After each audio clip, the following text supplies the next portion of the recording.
Shalom Bapak Ibu, Saudara-saudara sekalian.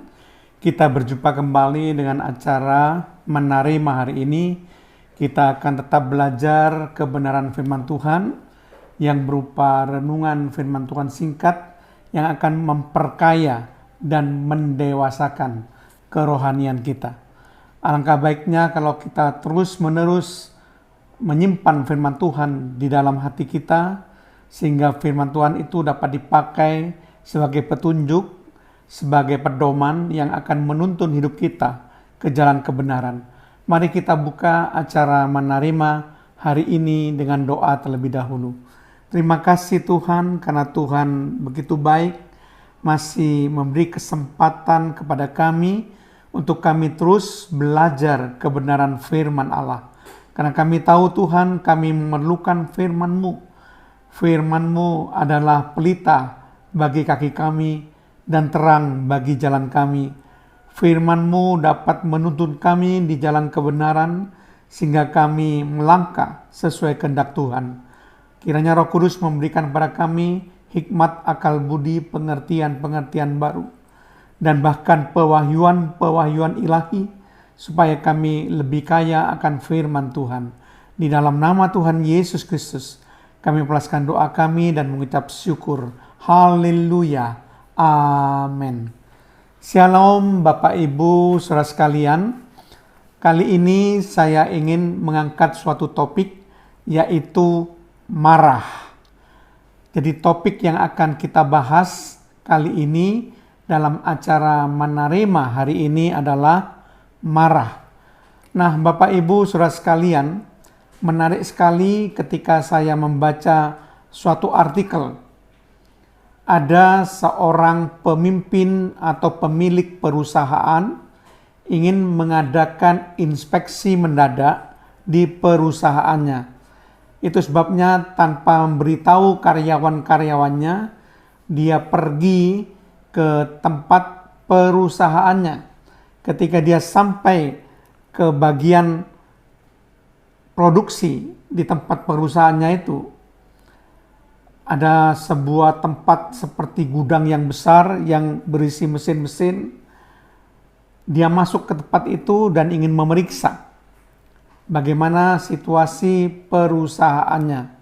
Nah, ternyata di situ dia melihat seorang pemuda sedang bersender di ambang pintu daripada tempat produksi dari barang-barangnya, sedangkan semua karyawan yang lain sibuk bekerja dan tidak ada satupun yang beristirahat, tetapi terus bekerja menjalankan mesin-mesin dan menjalankan tugasnya masing-masing. Ketika pemimpin perusahaan atau pemilik perusahaan itu melihat hanya seorang pemuda ini saja yang tidak bekerja dan kelihatannya sedang beristirahat, maka dia mendatangi pemuda ini dengan amarah yang meletup-letup. Ada gelora amarah di dalam hatinya karena dia pikir pemuda ini tidak bekerja, sedangkan teman-temannya yang lain mereka rajin bekerja. Tidak ada yang beristirahat karena memang belum waktunya beristirahat.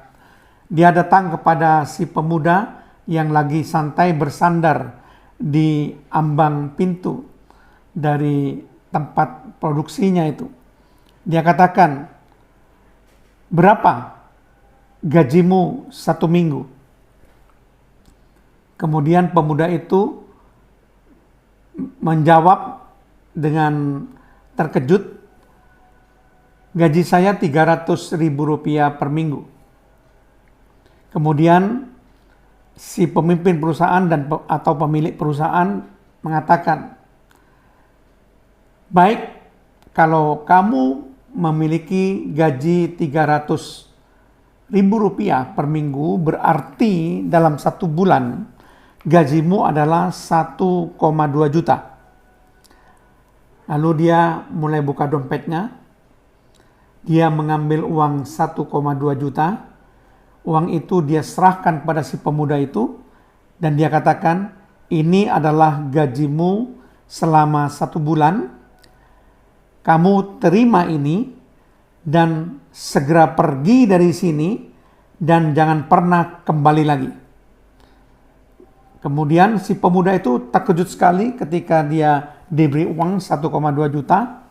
Kemudian dia disuruh cepat-cepat pergi meninggalkan perusahaan itu. Maka dia ambil uang itu dan dia cepat-cepat pergi meninggalkan perusahaan itu. Setelah si pemilik atau pemimpin perusahaan itu menyelesaikan masalah dengan si pemuda tadi, dan dia tahu bahwa seluruh karyawan sedang melihat apa yang dia kerjakan, maka dia mendatangi karyawan-karyawannya dan berkata, "Saya ingin bertanya, dari divisi mana pemuda ini sehingga dia tidak bekerja, sementara yang lain sibuk bekerja?" Kemudian salah seorang pekerja yang senior mengatakan, "Bapak, si pemuda itu adalah pengantar pizza yang baru saja mengantarkan pesanan pizza dari bagian personalia." Kemudian si pemilik atau si pemimpin perusahaan menjadi terkejut, tapi nasi sudah jadi bubur. Dia sudah memberikan uang 1,2 juta secara cuma-cuma kepada si pemuda ini karena dia cepat-cepat marah tanpa melihat duduk persoalannya. Jadi Bapak Ibu saudara sekalian, kalau kita tidak bisa mengendalikan hati kita, kita cepat-cepat menjadi marah, maka kita bisa melakukan tindakan yang bodoh, seperti orang yang bodoh, seperti yang dilakukan oleh pemilik atau pemimpin perusahaan itu. Memang kita harus menjaga supaya kita tidak cepat-cepat marah sebelum tahu duduk persoalannya. Nah, Bapak Ibu Saudara sekalian, pertanyaannya adalah, apakah kita boleh marah? Jawabannya sudah sangat jelas, tentu saja kita boleh marah. Karena seorang manusia itu tidak akan luput dari kemarahan, Bapak Ibu. Tapi ada batasan-batasan yang diberikan oleh firman Allah ketika kita marah, supaya kita tidak melanggar kebenaran firman Tuhan. Boleh marah, tetapi ada batasan-batasan dari firman Tuhan. Mari kita baca Efesus 4 ayat yang ke-26. "Apabila kamu menjadi marah, janganlah kamu berbuat dosa, janganlah matahari terbenam sebelum padam amarahmu." Jadi di sini ada dua nasihat dari firman Tuhan ketika kita menjadi marah. Kita bisa marah, kita boleh marah. Tetapi ketika kita menjadi marah, yang pertama firman Tuhan menasihatkan, jangan kita berbuat dosa. Jadi dalam amarah kita jangan sampai kita berbuat dosa. Itu adalah nasihat dari firman Tuhan. Kemudian yang kedua, segera padamkan amarah kita. Jangan sampai lewat dari matahari terbenam. Artinya tidak boleh menyimpan amarah kita berlarut-larut. Tapi segera selesaikan sehingga besok pagi tidak adalah ganjaran lagi dalam hati kita oleh kemarahan. Jadi dua nasihat itu yang diberikan oleh firman Tuhan kalau kita terpaksa harus marah. Jadi ada batasannya. Yaitu jangan berbuat dosa dalam marah kita dan segera padamkan marah kita. Jangan sampai kita menyimpan marah kita berlarut-larut sehingga menimbulkan hal-hal yang tidak baik, hal-hal yang merugikan baik bagi kesehatan kita maupun merugikan segala hal yang membuat kita tidak lagi bisa merasa sukacita, tidak lagi bisa merasa bahagia karena hati kita penuh dengan kemarahan. Nah, selain itu firman Tuhan juga memberikan suatu penjelasan yang baik kenapa kita tidak boleh marah, Bapak. Ya paling tidak ada 3 alasan kenapa kita tidak boleh marah atau cepat-cepat marah, lekas-lekas marah yang berlarut-larut, yang berkesinambungan. Alasan yang pertama dapat kita baca di dalam Amsal pasal yang ke-14 ayat yang ke-29 dikatakan begini. Orang yang sabar besar pengertiannya, tetapi siapa cepat marah membesarkan kebodohan. Jadi dikatakan di sini siapa cepat marah, lekas marah tanpa perhitungan, tanpa kita menyelidiki dasar-dasar untuk supaya kita bisa lebih tahu apakah kita perlu marah atau tidak. Maka dikatakan di sini membesarkan kebodohan. Jadi seperti orang bodoh kalau kita cepat-cepat marah tanpa menyelidiki kenapa kita harus marah. Dan itu dipertegas di dalam Pengkhotbah 7 ayat yang ke-9.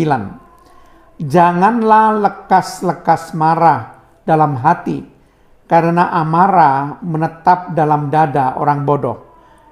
Kembali dikatakan orang yang lekas-lekas marah itu adalah seperti orang yang bodoh, karena marah biasanya menetap di dalam dada orang bodoh. Orang bodoh jarang sekali mau meninggalkan kemarahan. Itu sebabnya Bapak Ibu Saudara sekalian, itu alasan pertama kenapa kita tidak boleh cepat-cepat marah, tidak boleh lekas-lekas marah tanpa menyelidiki. Ya, kenapa kita harus marah tanpa menyelidiki alasannya? Karena kita akan berlaku seperti orang yang bodoh. Kemudian alasan yang kedua, kenapa kita tidak boleh cepat-cepat marah? Mari kita lihat Mazmur 37 ayat yang ke-8. Dikatakan, berhentilah marah dan tinggalkanlah panas hati itu. Jangan marah, itu hanya membawa kepada kejahatan. Jadi alasan yang kedua kenapa kita harus menghentikan amarah kita, itu karena amarah dapat membawa kepada kejahatan. Jadi kadang-kadang ada orang yang marah sehingga memukul orang, sehingga orang itu sampai terluka. Bahkan ada karena kemarahan orang membunuh orang lain sehingga dia harus dipenjara. Jadi amarah dapat membawa kepada kejahatan. Itu yang perlu kita waspadai. Kenapa kita harus berhenti marah atau tinggalkan marah atau jangan marah terus-terusan. Jangan simpan kemarahan itu. Ya, lepaskanlah. Paling tidak kita melepaskan maaf, ya, pengampunan, ya, atau kita tidak boleh menyimpan marah sebagai sesuatu yang akan terpendam di hati kita berkepanjangan. Itu alasan yang kedua, karena amarah bisa membawa kepada kejahatan. Nah, kemudian alasan yang ketiga, kenapa kita tidak boleh marah? Mari kita lihat dalam Amsal 29 ayat yang ke-22. Amsal 29 ayat 22 dikatakan, si pemarah menimbulkan pertengkaran, dan orang yang lekas gusar, lekas marah, banyak pelanggarannya. Jadi alasan ketiga, kenapa kita tidak boleh marah berkepanjangan, itu karena bisa menimbulkan pertengkaran, dan menimbulkan banyak pelanggaran. Karena kadang-kadang kita tidak bisa sehat berpikir di tengah-tengah kemarahan. Itu sebabnya suatu peringatan dari firman Tuhan, kalau bisa kita jangan marah, ya, tetapi sabar. Karena marah bisa menimbulkan pertengkaran dan bisa menimbulkan banyak pelanggaran. Jadi Bapak Ibu saudara sekalian, itulah sebabnya kenapa kita tidak boleh marah. Firman Tuhan dengan sangat jelas menasihatkan kita supaya kita tidak boleh marah. Nah, sebagai ayat emas, ayat yang terakhir yang akan kita baca untuk mengingat pokok bahasan firman Tuhan dalam acara menerima hari ini adalah Yakobus 1 ayat yang ke-20. Dikatakan demikian, sebab amarah manusia tidak mengerjakan kebenaran di hadapan Allah. Sekali lagi, Sebab amarah manusia tidak mengerjakan kebenaran di hadapan Allah. Jadi jangan marah berkepanjangan, kalau bisa kita lepaskan kemarahan, tidak lagi kita marah berlarut-larut, tapi sikaplah sabar, supaya orang yang sabar itu dikatakan orang yang berpengertian. Amarah manusia bisa membuat kita tidak mengerjakan kebenaran di hadapan Allah. Amin. Mari kita berdoa. Terima kasih Tuhan kalau kami sudah membahas tentang marah. Supaya kami kalau marah, kami tidak berdosa di hadapan Tuhan. Kami marah tetap dengan sikap yang benar Tuhan. Kami tahu kerugian-kerugian kalau kami marah. Kami harus juga mentaati firman Tuhan. Bagaimana kami bisa mengontrol kemarahan kami. Terpujilah namamu Tuhan. Di dalam nama Tuhan Yesus Kristus. Haleluya. Amin.